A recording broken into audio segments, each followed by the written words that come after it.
friends, and welcome to Conversations with Consequences, where we are changing the culture one conversation at a time. We are the radio show and podcast of the Catholic Association.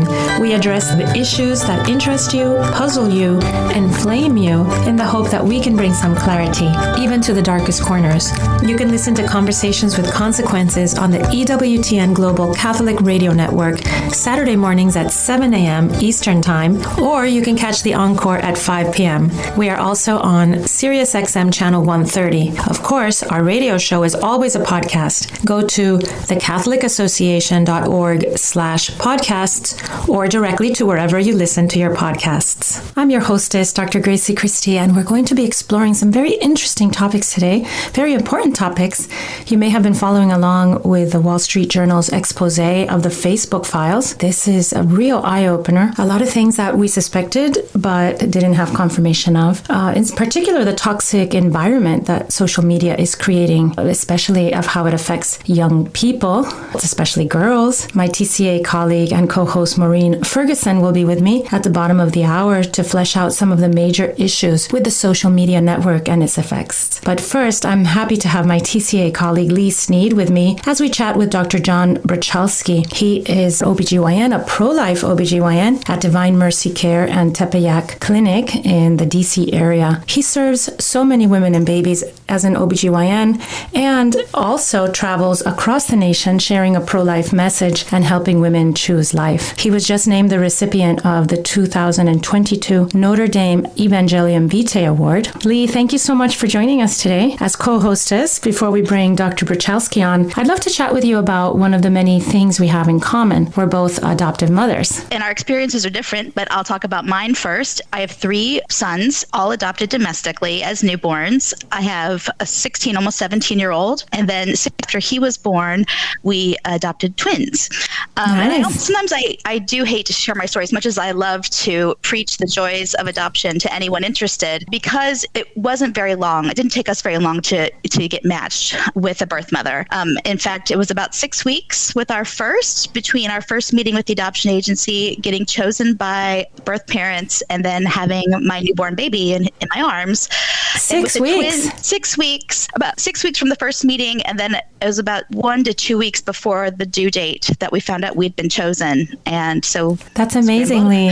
It was amazing. And then when we actually worked with another Catholic medical hero, Dr. Hilgers, for a while, and then we spent some time abroad, and we just still weren't getting pregnant. And I thought, well, we took a break, and I thought, well, maybe we should get going again. And my husband said, it's actually great not having to worry about this month to month. Let's just adopt again. We love our son. Let's just adopt again. And we did. And 48 hours after we had turned in all of our background work and paperwork, etc., I was in the delivery room seeing my twins being born. Yeah. 48 hours. So it happened fast both times. Wait, so Lee, you saw your children being born? The twins, not the first. That's spectacular. He was about 12 years old, I think, maybe 12 hours. 12 hours? Yeah.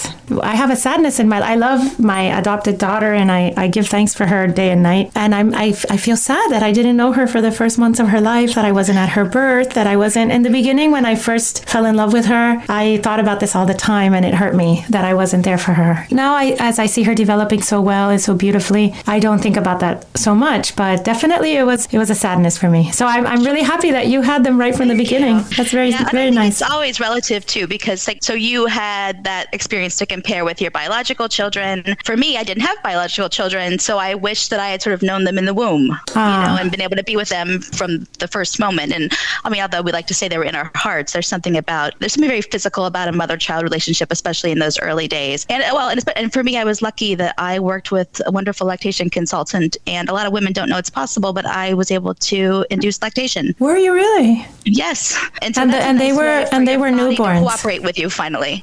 And they were newborns, because I know sometimes people try to do that with older babies, and that's very difficult. And I think it's maybe a little hard on the baby. who's been drinking from a bottle. Too. But I know a woman who adopted twins from Ethiopia, and I think they were 4 when they came to her finally after the trips back and forth.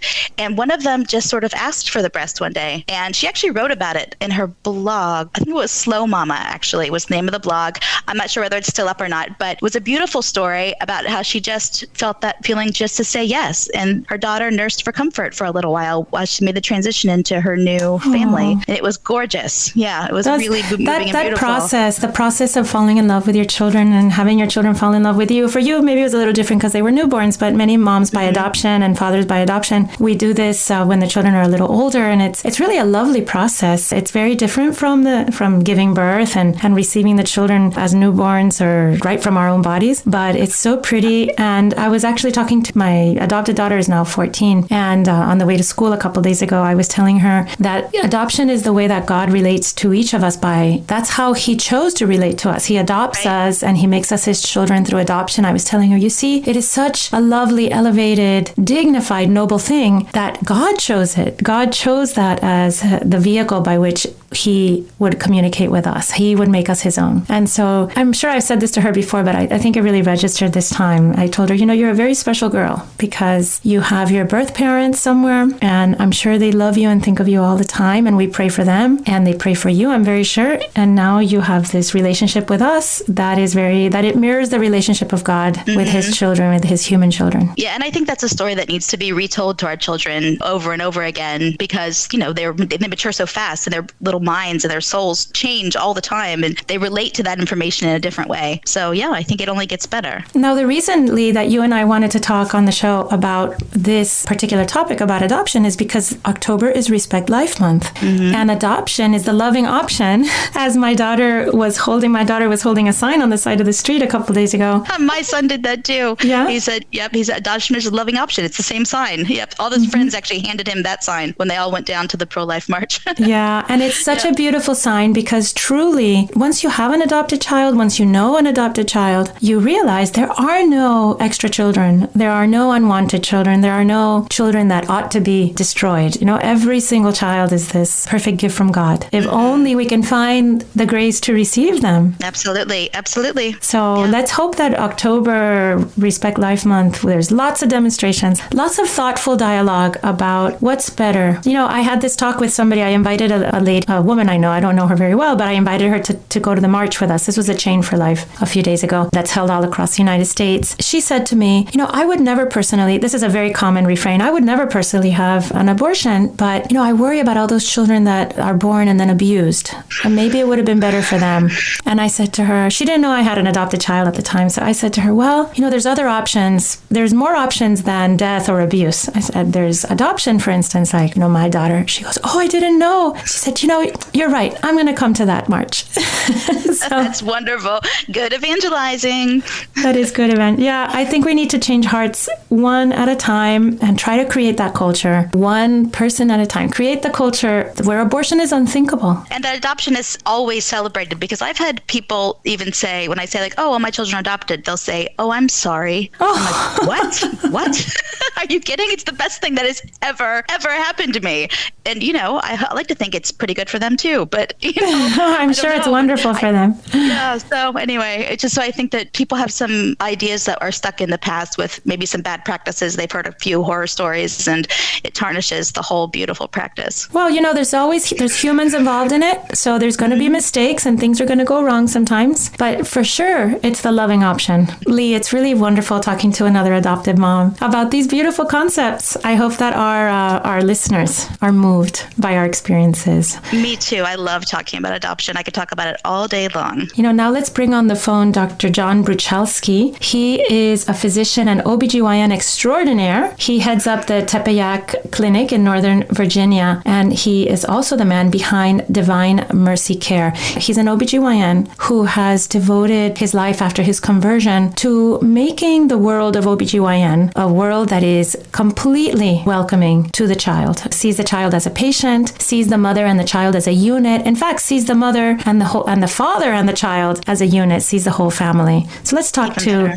Dr. John Bruchalski. Dr. Bruchalski, we were so happy to see that the University of Notre Dame awarded you with the Evangelium Vitae Award for next year. And my husband, Carter Sneed, wrote in the press release, I have to say, too, I have to interrupt myself to say that I can't tell you the number of text messages and phone calls I've gotten from people in this community who have been patients of yours, who have had babies delivered by you, who are asking me to book them seats, and I have to remind them that I don't work there, but I will try to get them do the best I can. I'll direct them to this. You're dealing with anyway. A superstar, Lee. Yes, I know. Oh, please. Yeah, I know. So anyway, people are dying to get to you. So my husband wrote in the press release, Dr. Bruchalski is a shining example of the church's untiring commitment to directly serving mothers, children, and families.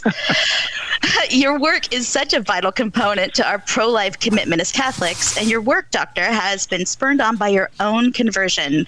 Can you tell us a little bit about that? Sure. Lee, thank you so much for the kindness. Sure. Sometimes I get a little awkward with being honored for not killing babies and trying to care for those who are weakest in our community. And with all the people that I've delivered, because I'm so old, it's all paid advertisement, as they would say. And so I'm really humbled and just overwhelmed. I'm a poster child for the Catholics growing up since the 1960s. All the goods and bads of what that means. I've lived through that, including drinking the Kool-Aid or buying the lie that women deserve abortion as health care. So I wanted to liberate women from their fertility, to give them happiness and joy and peace. And I ended up practicing what I preached because, my daddy, who was an incredible man who loved the Lord, loved Our Lady, loved the church, loved our country, he also taught in a high school these very principles. Well, because I believed in a woman's right to choose, I went ahead and learned how to terminate and abort all-size babies, provide all sorts of contraception. And it was only because of my mom and dad, I think, who dedicated me to Our Lady, but also so many people out there, so many of the incredible pro-life movement, those people who are just silent, they prayed for conversion. And thanks be to God, through circumstances that I cannot even imagine, but through patience and through other doctors and through other people and through students, I came to my senses, where I had an experience with the Mother of God a few times in my life. And all of a sudden, the truth became alive. And it was always about consequences. I love the program, Conversations with Consequences, right? Well, it's now about the conversation of conversion, but it's not with words. It's with your heart and it's with your actions. I see what your program does, Dr. Christie. It moves me to the point that these people put their heart, the love of Christ, into what they're doing. Oh, thank you, Doctor. Doctor. That's the key. Oh, no, I'm serious. So I'm trying to prep. I was looking just at who you had on, and whether it's the heartbeat bill, which is politics, or whether it's servicing, which is, social, psychiatry. You talk about people who have heart in their work, because once again, words have a very difficult meaning these days. We my God, mercy, it means different things to different people. Women, I can't even use the word women anymore. Right. Recently at the hospital, I got hit on, oh no, these are birthing people, John. And so the whole world's changing. But what does transpire is the love of Jesus. And the best example of that was the Mother of God. John, that moment of conversion that you had, it must have turned your entire life upside down. But I also imagine that you brought so much beautiful energy to it, like a real enthusiasm. Is that true, or am I imagining that wrong? I am sure that you are correct. It's very hard to capture in my heart and in my words what happened. But I can tell you, I felt loved. I felt loved for the first time in my life. Mm-hmm. I felt the love of my parents. I felt the love of all these family members who prayed for me, knowing that I was kind of off the rails, so to speak, and I was destroying life and I was hurting women. And yet they just prayed for me. And when you meet Jesus and Mary heart to heart, as St. Francis de Sales would say, or eye to eye, or your whole life changes. And you can never go back, meaning the holes, the pain that he suffered so that I could become whole again and come to know him. And once again, it's not the work I do, it's not the work you do, but it's the knowledge and the relationship with Jesus Christ. We talk about it here at the office all the time. Health is based on relationships that are sacrificial. The relationship between you and your family, the relationship between you and your physician or your healthcare provider, but also the most important, it's between you and Jesus Christ. And ever since, Constantine and his mom kind of introduced this, thousands of years ago, the world has been pushing back, and it just seems as if we've gotten to a point now where words no longer matter, everything's become fossilized, and it's only going to be the love of Christ and the love of us left here on this earth building his kingdom come. When you were describing this, the way that you experienced your conversion, it reminded me of the reality that when people who are pro-life, whether we're Catholic or of other denominations, when we propose that there is a possibility of change, that you can come back from the other side, it's a proposal of mercy, of real love and mercy. And when people Yes. when we experience it, when maybe some of us have been on the other side like you and have come back, and I wasn't always passionately pro-life, when you experience that wonderful welcome of saying, your past doesn't matter, we've all made mistakes, God's merciful, bounteous love is ready to wash all over you and just make you happy. Yeah, no, it's so true. And that small ways too, with the Sacrament of Reconciliation. Catherine Jean Lopez has such a great social media presence to remind us all to run to the confessional every day, because even if you take a little step outside, you want to be back inside, and it's possible for anybody. I absolutely agree. That mercy and love breeds hope, and that hope, it becomes contagious, and it fills your being. When I left the hill, I heard, she said, go show yourself to the priest. And I can tell you that confession coming off the hill after that experience that I had was the most wonderful, cleansing, peaceful moment that I can even, and so when I talk to folks, I would love them to come through our offices, through listening to your program, and go directly to confession, because there is a certain consequence. When you talk about conversations with consequences, I think about it, this conversation is for my consequence. It's helping me have a softer heart for others and to know that I am loved. And I want to share that with my female patient. I'm a gynecologist, so it's with my patients. And it's all about, especially if you're, we're all in need. As Mother Teresa told me, oh no, Johnny, you see enough. You bring Calcutta to Fairfax, because even wealthy people need forgiveness and peace. No, so you're so right. And Catherine Lopez is just a tremendous voice out there in the wilderness for so many of us. If you're just joining us, this is Conversations with Consequences. I'm your hostess, Dr. Gracie Christie. We have the great Dr. Bruchalski with us, and also my colleague Lee Sneed as co-hostess. But Dr. Bruchalski, you are famous everywhere for the way that you've been able to create an OBGYN practice with many other doctors that work with you and nurses, and in a way that welcomes the whole woman, all her fertility, all her great possibilities, all the wonderful possible futures of her life, and welcomes her whole family and her husband and the children. And how did you create such an amazing place? She told me, the Blessed Mother told me what to do. There you go. I mean, I listen to you. I mean, I listen to people say this, and it had nothing to, I am humbled by it, but this is not something that I came up with. Johnny, be the best doctor you can be. See the least of your brothers and sisters, and follow the teachings of my son's church. Once again, people ask me for business plans, and it's almost a joke with me, because business plan? This was a matter of just simply following this mother to whatever door they opened. So I knew coming off that hill that I understood for the first time Humanae Vitae. I understood for the first time the Catechism. I don't understand how it happened, but I can tell you that there was a deep connection of what it means to be human. And that also just transpire to my patients, meaning care for the whole person. Don't suppress fertility. Cooperate with it. Cooperate. Listen. It's slow medicine. This is not something that you can do with a quick test or a quick answer. This is about meeting people where they're at. This is about giving them the best advice you can, whether it's allopathic or naturopathic medicine. You present them options.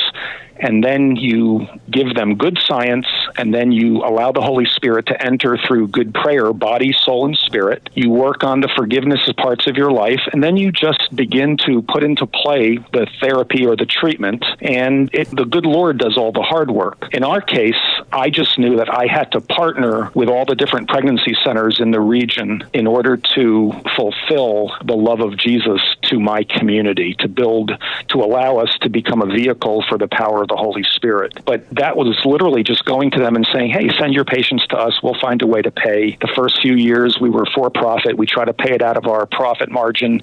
But then as, medical issues became, traumatic with malpractice premiums and, government-run healthcare and the lack of religious freedom, we went not for profit because I couldn't go back on those three commands. I would be disobedient if I did that. And so I encourage everyone out there when they come visit, this is part of the secret of this place. It's be the best doc you can, try to see the underserved in your daily work, and then lastly, follow the teachings of my son's church. And you can't go wrong, meaning it's a challenge, but you can't go wrong. There's peace and joy, and I can go to sleep at night knowing that I've served the Lord today, because as you said, once you get filled with the Spirit, you got to share it with other people. John, when you and I understand what we're talking about, Lee understands, I think our listeners understand the beauty of Tepeyac and of your work. We are entering into times now politically which are more and more fraught. There's less and less understanding of our point of view, of our holistic point of view that accepts the entire woman and her children as valuable and tender children of God. But what do you say when confronted with the idea that when a woman is pregnant with a child that she didn't plan or it's unexpected, that she and the child are somehow in opposition? Because I feel that is the general idea behind so many attacks. The woman is in danger of her life being destroyed by the child in some way. Yes, Grazie, you're absolutely on the point. One of the principles of Tepeyac here is you never pit mom against the baby. You never. Because I have to care for both patients, and just like faith and reason, they go together. Now, for the person who thinks abortion is health care, it's brutality and death to the child, and it's hurtful towards the woman either in the short term or the long term. For instance, the rape patient, the act of intimacy or the act of barbarism by the man on the woman is already there. The abortion just makes you it kind of makes you go after the other innocent life here. Mm-hmm. That damage is already there internally. Right. And so what I have found is that you never pit mom against a baby. You try to get them both as far along as possible. And that's the key. And as long as you show people good science, whether it's the heartbeat, even the heartbeat now, people are getting so hardened, no, just tell me where to go to get the abortion. If you are able to show them women who have survived the experience they're going through, plus good science, so it's experiential, just like John Paul would talk about with his phenomenology, but it's also about good science. There's a heartbeat. There's a new life. We can get through this together. There's a way to work through this so both can win. That's the key I have found over time. It's just meeting people where they're at, telling them that there is a more a kind of a healthier way to get through this challenge rather than ending the pregnancy, because that only ends the life. It doesn't end all the other issues that brought you to that point. In fact, it might exacerbate them. Oh, I just wanted to ask you about the flip side of that with women who are experiencing secondary infertility, primary infertility, who wish to be pregnant, who are planning to get pregnant and can't. And you've got a program called Hannah's Hope. And can you tell us about this outreach? Sure. Hannah's Hope is a conversation that we have with women struggling for fertility. Fertility is a desire. It's not a diagnosis. Infertility is not technically a diagnosis. It's a description. And so we try to bring together the best of medicine to show them real options of how we can help treat underlying causes through NAPRO technology, through surgery, how we can refer people in and out. But also, when none of that's working and you're beating yourself up again, you're kind of beating yourself up, not because either, you think the infertility is not explainable or maybe it's due to your own behavior, that the suffering, by leaning into the suffering through prayer, that suffering actually finds meaning. And that meaning can be some of the greatest growth experiences in anyone's life. But you don't come right out and say that. You kind of work with people and accompany them and walk with them. Hannah's Hope for us, we're a MASH unit. The Mother of God said, Johnny, patch people up and send them back out to the front lines. So your audience are truly the frontline heroes of today. The pro-life folks in front of the clinics, the people who pray that silent prayer every day for their family, the mom who doesn't throw out her daughter who either got pregnant or had an abortion, walking with them, accompanying them. My job is simply to just patch you up like a forward MASH unit and send you back out into the fight. And it's not easy at times, but the Holy Spirit is never outdone in generosity. And I have found that whether you are a evangelical or a Roman Catholic or a Orthodox or a Jew or a nothing, this approach resonates with people because there's an authenticity, there's an integration, and there's an attempt at listening. And it's like you said, conversations with consequences. Every patient we see, every history I take, every physical exam we do, every lab test we do, it's about conversations with consequences. And we literally know that it's a body, soul, and spirit integrated approach to health. End of discussion. Dr. Bruchalski, it's amazing to think of the fortune of your patients, the blessedness of your patients. So many doctors now think of themselves as vending machines, just delivering whatever the patient wants, whether or not it's good for them. And you really see the whole person, and you see them as children of God. That's very apparent. And thank you so much for sharing your time with us. I know that your time is extremely valuable. Oh, you are so kind, and thank you for everything. And we'll keep each other in our prayers. Definitely, Doctor. Thank you, Doctor. See you in April. And also, oh my gosh, Lee, I can't wait. It's always a good night. And to our listeners, if you want to learn more about Dr. B's wonderful work, check out tepeyacobgyn.com. That's spelled TEPEYAC OBGYN, and Divine Mercy Care at divinemercycare.org. And congrats again on your wonderful award, Dr. Bruchalski. Oh, please. Thank you. God bless you.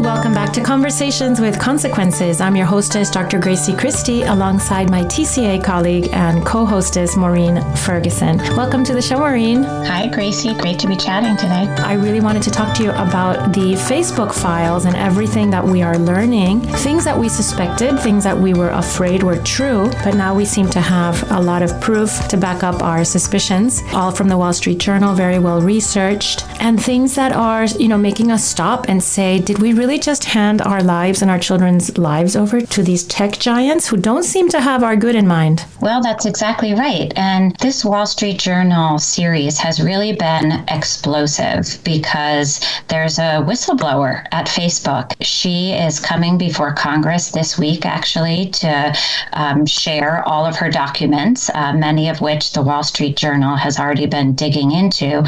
But all of, these sort of bombshell revelations are kind of things that parents already knew. We could tell that social media was bad for our kids, but now we have all kinds of evidence showing that social media and these smartphones are leaving kids more depressed, more anxious for sure, more lonely, particularly for girls having serious body image issues. So parents have had the instinct that this is bad for their kids, but now we're kind of seeing it in black and white from the big tech giants' own documents. Do you remember way back when the internet came out and all of us were sort of puzzled? What is the internet? What does it mean? That was a while ago. But even not so long ago, when schools started to implement technology in the classroom, we were told that the way to human flourishing, the way to education, the path forward for the young people was to get everybody really connected. Remember, there was all this talk about how every kid had to have a laptop. Every kid in deepest, darkest Africa had to have his own laptop and Wi-Fi connection, and otherwise they'd be left behind. Now I'm starting to think, and I'm sure you agree with me, Maureen, that we're the ones who've been left behind, like the human person has been left behind by technology. It's exactly right. These devices, these platforms are really making us less human. And really, social media should be called unsocial media, because particularly with children whose brains just aren't developed yet and they're still learning in-person social interactions. So to have them hooked on social media is actually making them more lonely and disconnected. And of course, it affects different kids differently, but with their developing brains and with the way that social media companies are actually preying on our children. It's, parents are all worried about online predators. Well, I think what we're learning is that the social media companies are the online predators. Wow, Maureen, that's a strong statement. Social media companies as predators, but I think you're on the ball. Sadly, I think it's true. And if any parents listening have not watched the Netflix documentary called The Social Dilemma, it's whistleblowers from other companies, from Google, Twitter, and then now we have this big whistleblower from Facebook, which of course owns Instagram. So it's a whistleblower who's telling us all kinds of things about Instagram. But what this documentary, again called The Social Dilemma, tells us about is that sort of the geniuses out at Silicon Valley, they work with psychologists that are learning how to hook our children. And one of the exposés in the Wall Street Journal was about TikTok, and it kind of goes in depth about the algorithms. So if you have a child who just hovers for a moment over an image that's a little bit sexual, TikTok, the artificial intelligence, instantly learns, oh, there's curiosity there. And then it serves up a feed of sexual content that curious young minds go down such rabbit holes. And, they don't have the judgment or impulse control. They're developing teenage brains. And TikTok knows this. And they then serve up feeds. If you want to be absolutely horrified, Google the Wall Street Journal expose on TikTok. The title of the article is How TikTok Serves Up Sex and Drug Videos to Minors. I mean, this is nothing like the sex, drugs, and rock and roll that our parents used to fret about. Maureen, do you remember when everybody was so outraged that cigarette companies knew that smoking was addictive and that it caused cancer? And this was, wow, everybody was so horrified. How could they do this to us? But we're allowing giant tech companies to cause all of us, adults and children, but super sad for the children, to become addicts to their ploys. I mean, they're creating addictive interactions on purpose to keep us hooked. And as you say, to the lack of the values and the lack of morals that they show, and especially in the field of family and human sexuality, to pervert our children and to destroy their futures, really. Because if your mind is so warped as a child and as a teen that you're not able to form a happy, steady, stable family, then what could be worse? I'd much rather my children get lung cancer. So it's absolutely true. And we're learning more and more about the addictive nature of these things. And again, watch The Social Dilemma and you'll see it. So I think we know the content is bad. It's actually so much worse than we think it is. And on TikTok, it's glorification of eating disorders, for example. Wow. And again, if they see a girl has the artificial intelligence quickly reads a girl's mind, essentially, and then manipulates her mind to draw her further into this. So one of the videos in the Wall Street Journal article talks about how, it's a quote from a girl, "I threw up for the first time today. It felt so relieving. I'll be skinny soon." So endless content like that for any girl that the artificial intelligence can tell has body image issues. And which girl doesn't, Maureen, these days? Which girl doesn't, right? And Maureen, And you know what's so sad about TikTok, and I want to hear about the sexual content. I don't want to hear about it, but I think we need to talk about it. What's so sad about TikTok is specifically, and maybe some of our listeners don't know about TikTok because they might not have young preteens in their home and teenagers. TikTok is specifically targeted at 9 and 10-year-olds. As soon as these kids get a phone on their hand, in their possession, or their mother's phone or their father's phone, because I've seen very young children using TikTok just using their parents' phone, they're encouraged to make these little videos and join this online community that at first seems very benign because they are doing a cute little dance video, and it's very innocent and pure, but they start sharing it, and then they're pulled and they're sucked into this dark web. That's exactly right. And what the Wall Street Journal did was they created accounts saying that they were 13 to 15 years old, and then they examined the content of those accounts. They say it was dominated by sexual content. And when I say sexual content, this is beyond pornography, which is bad enough because it rewires children's brains, but things like how to tie knots for sex, recover from violent sex acts, fantasies about rape. And at one point, the Wall Street Journal says the account's feed was 90% about bondage and sex. And this was created so that TikTok knew that it was a 13 to, so the algorithm has the information that this is a young girl or young boy, a 13 to 15-year-old. All this time, they have the algorithm in front of them, and it purposefully shovels filth at children, is what you're saying. Wow, that's amazing, Maureen. And that we've handed over our children to them. I went to dinner with my husband on Saturday night. We try to do a date night every week. We almost always succeed, thank God. We went to a restaurant, and in the table next to us was a couple out with their 2 young boys, and each one of them had an iPad in front of them, and they had headphones plugged into the iPad, and they never looked up from the iPad, and the parents were having a really nice romantic dinner. I guess they didn't have to get a sitter because they gave the sitting privileges to the tech companies. So aren't a lot of parents making the tech companies their babysitters? Absolutely. And I'm in the process of writing a piece on just this point right now, because we have this Facebook whistleblower. Congress is reacting. We have a very laudable bipartisan effort here to expose the social media companies and their manipulation of our children. They're rewiring an entire generation's brains. But so even though there's bipartisan support for an investigation into this on Capitol Hill, we parents have the ultimate control. We do not have to buy these devices for our children. I mean, we don't have to give them a smartphone. We can wait until they're much older and have developed more, self-control, self-mastery of these things. If your child can't even make their bed or keep their room straight, how are they going to have the self-mastery to control these devices? The only way a parent, once you give the device to your child, you're sort of entering into a constant tug of war with your child. It's actually much easier to just say no to social media, no smartphone. You can give a dumb phone to your kid. There's these, my teenagers have, it's called a Gab Wireless, and it's a phone that's just a phone. It's, texting. There's just no reason that your child needs a supercomputer in their pocket at all times. If you're just joining us, you're listening to Conversations with Consequences. I'm your hostess, Dr. Gracie Christie, alongside my TCA colleague and co-hostess, Maureen Ferguson. We're discussing the devastatingly dark realities of social media, especially as they apply to the younger people amongst us. Maureen, as far as adults are concerned, we set very bad example for our children very often. We set a bad example for young people. We ourselves have become addicted to that constant interaction with total strangers.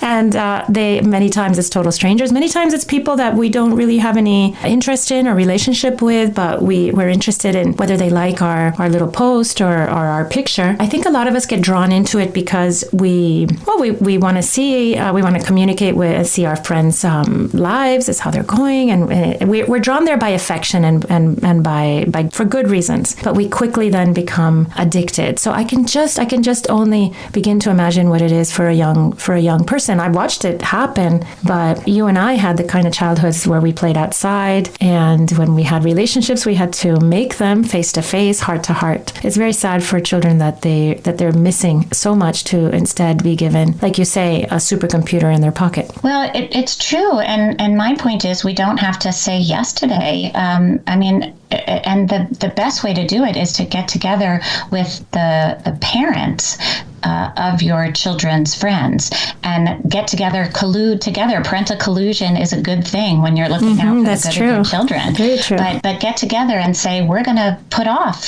smartphones for our kids. There's a great website called Wait Until 8th. So, it argues don't give your kid a smartphone until they're at least in 8th grade. I would argue go even farther than 8th grade. Mm-hmm. Our teenagers, we waited till junior, senior year, and they did just fine. We very consciously helped them to build an in-person social life, invest in a ping pong table for your basement or a fire pit for your backyard, let them eat pizza and junk food and make your house the teenager hangout house. And, our children who had no smartphones or social media until they were much older teens, they were perfectly well-adjusted children. I mean, my 2 girls were elected president of their senior class by their peers, even though they weren't, on social media or didn't have a smartphone.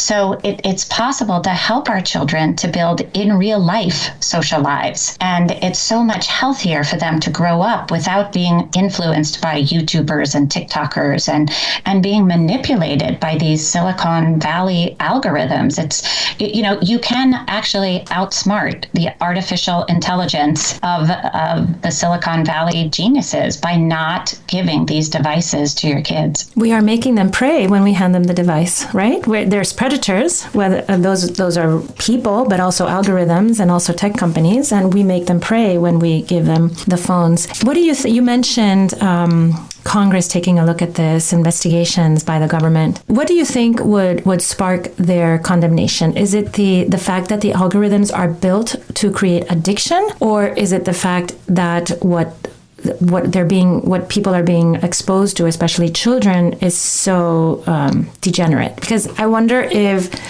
that they can even go that far in that moral realm of saying, oh, these kinds of sexualities children shouldn't be exposed to. Would they even go so far? Or are they more worried about addiction? Well, what caught the eye of leaders in the Senate was the fact that Facebook knows Instagram is unhealthy for teenagers, particularly teenage girls. It's bad for their mental health. So it actually elevates suicide rates in teenage girls, and this is a real statistical correlation. Correct?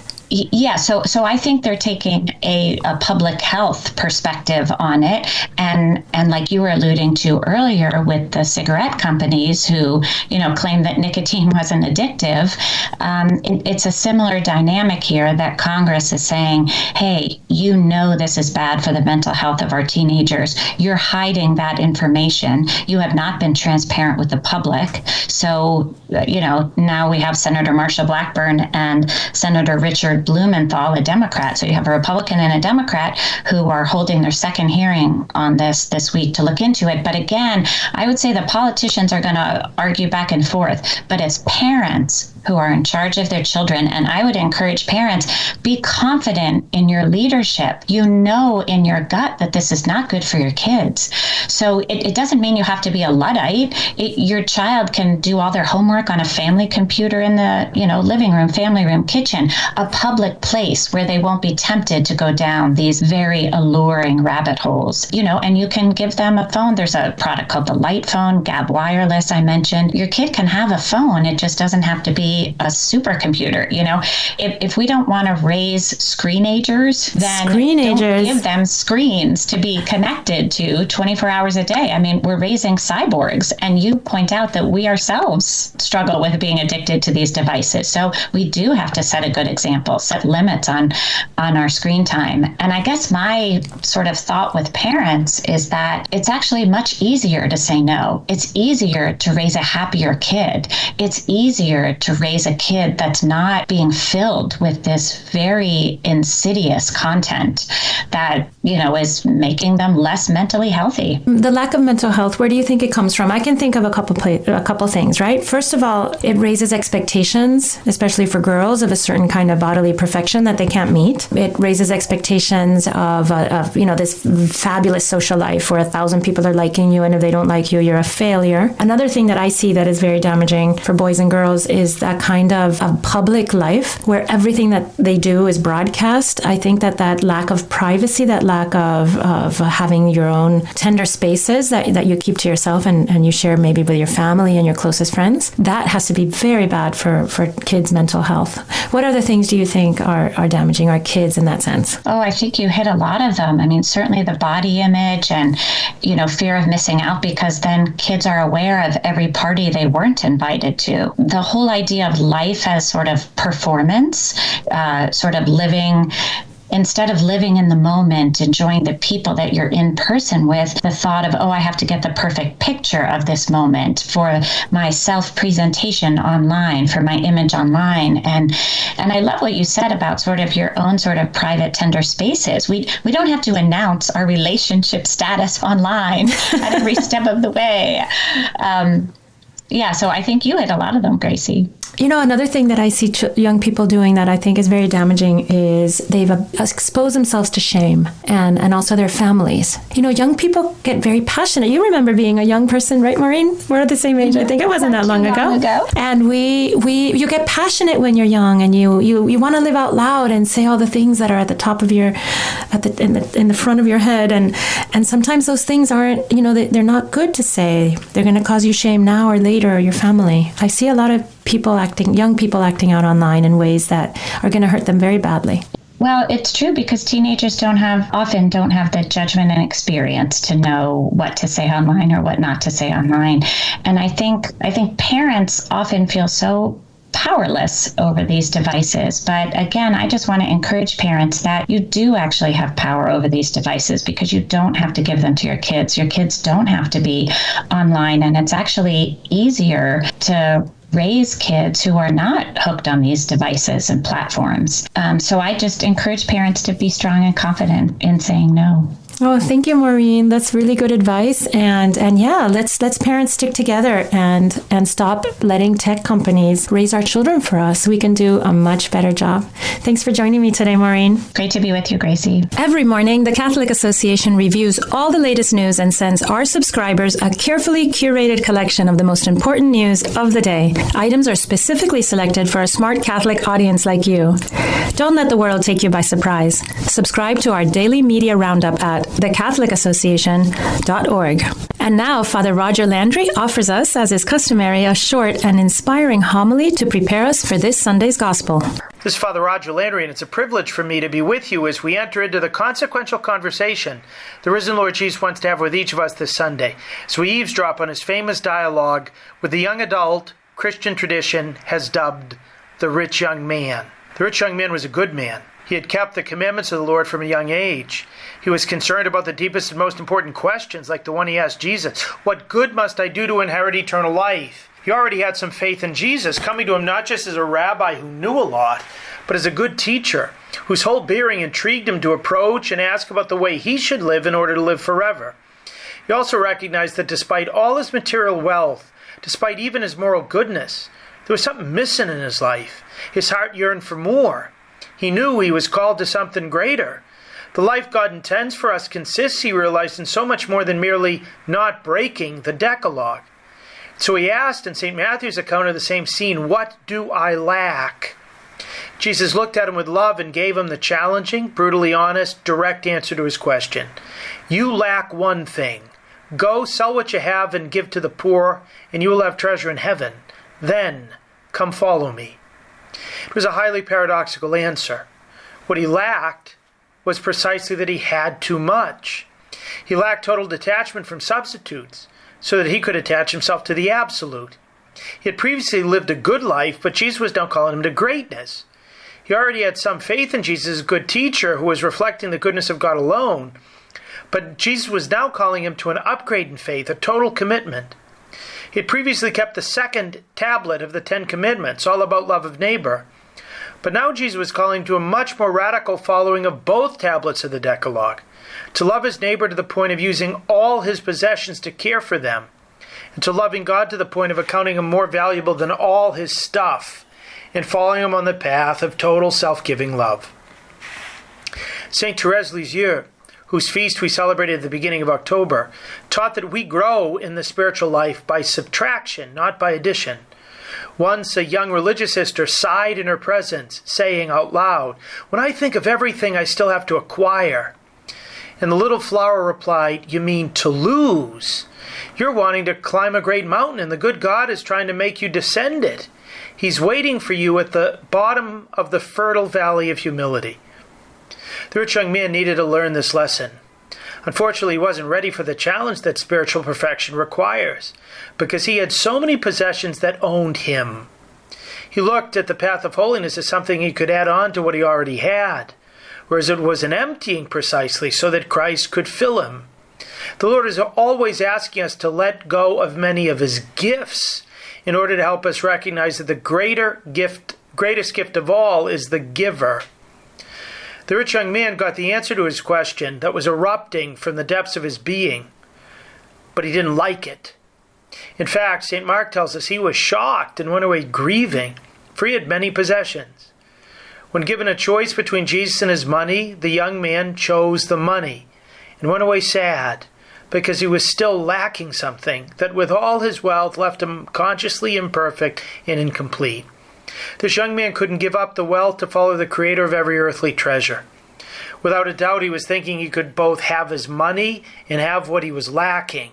But Jesus said very clearly at another time, you cannot serve both God and money.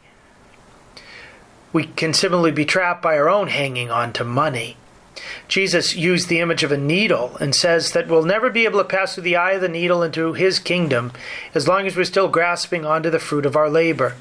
It's not that material wealth or possessions are bad in themselves. In fact, they're blessings. The harm comes when we start to become attached to them, when they begin to own us rather than our stewarding them as gifts of God. The person who puts his treasure in earthly mammon isn't necessarily one we'd define as evil. He may even keep the 10 Commandments like the rich young man did from his youth.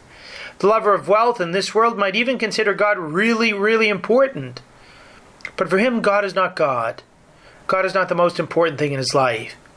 Like with the rich young man, when it comes to the time when he has to make a choice, to part with his money or to serve Christ, he'll choose money. And like the rich young man, he'll remain sad, because happiness is something that not even all the money in the world can buy.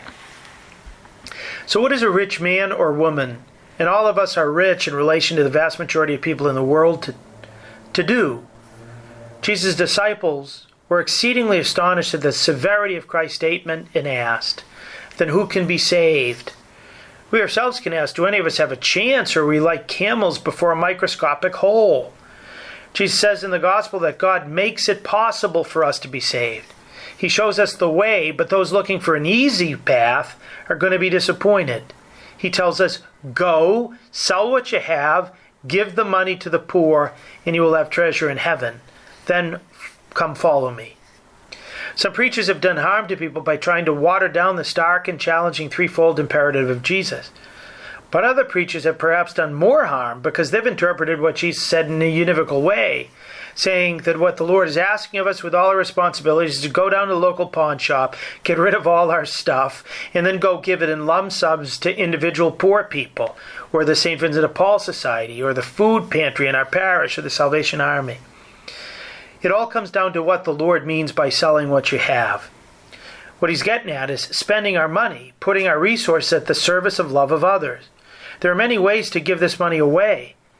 We give it away when we use it to support, not spoil, the members of our family.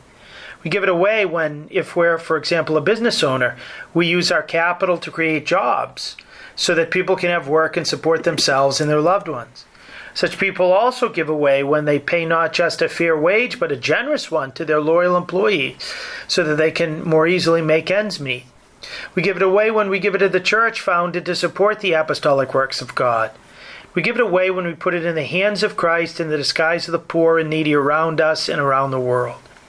It is by emptying ourselves of all greed, by giving of ourselves and what God has given us out of love for others, that we become capable of receiving what the Lord wants to give. In order for the material wealth we have not to become curses bringing us down, but rather blessings bringing us an eternal treasure, we have to transfer the funds, not to a Swiss bank account, not to the Cayman Islands, but to heaven, by putting these blessings directly or indirectly into the hands of Christ disguised in others. There are so many opportunities for us to transfer those funds. But we have to ask God intelligently in prayer, how, Lord, should I best give away the material blessings you have given me? At Mass this Sunday, the Lord will give us a choice, a stark one, between His wisdom and worldly wisdom, between an earthly treasure and an eternal one, which moths can't destroy, rust, corrode, or IRS agents can't take away. The apostles left everything to follow the Lord, putting their whole lives at God's service. The saints have followed suit. The hard-working people who sacrificed so much to build most of our parishes have been all in. And so the question for us is, what's our response going to be? Thank you, Father Landry. To hear more from Father Landry, check out his website at CatholicPreaching.com, and you can also catch his writings at EWTN's own National Catholic Register. A big thank you to all our listeners for joining us. I hope that this show was helpful. I hope that it gave you more peace and more hope and more joy, and you go with our prayers.